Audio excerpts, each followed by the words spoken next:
Savannah River Site in South Carolina has begun employing a new technique to solidify and stop radioactive waste from contaminating the environment. This grout method mixes a cement-like substance with the waste in storage tanks.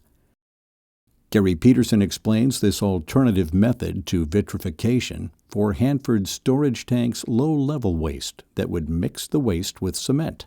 The GAO report shows that clearly for mixed low-level waste or low-level waste, there's classifications of waste, that you can put it into a cement solid structure and put it into a burial site and it won't be leachable for hundreds of thousands of years.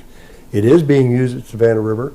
They're doing some of it in Idaho. So, if you can do it with mixed low-level waste or low-level waste, that should be considered because it's faster and cheaper and you get those tanks emptied as soon as you can. The GAO report has shown that for mixed low-level waste and low-level waste, that grout can be just as effective as glass. And you put it in a repository like WHIP or the WCS in Texas, which is not very far from WHIP.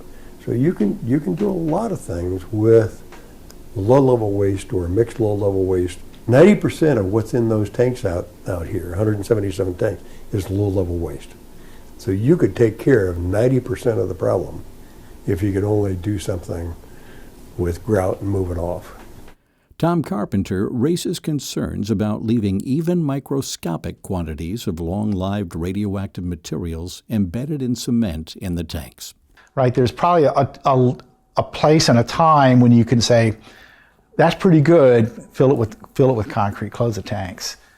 But the levels that they're proposing to leave without knowing the full scale of what they want to leave out there is what's bothersome to us right now. Is it's not a suitable location for the long-term storage or disposal of these kind of waste, which are dangerous in tiny quantities, microscopic quantities, in some cases for hundreds of thousands or even millions of years. Some of the highly mobile radionuclides, like iodine-129, that's like 17 million year half-life. And it's highly mobile. Technetium-99 has a very long half-life as well, 114,000 years, I think, and again, highly mobile. These are the kind of radionuclides that won't stay in one place, will end up going into the environment, and where do we know where it goes from there?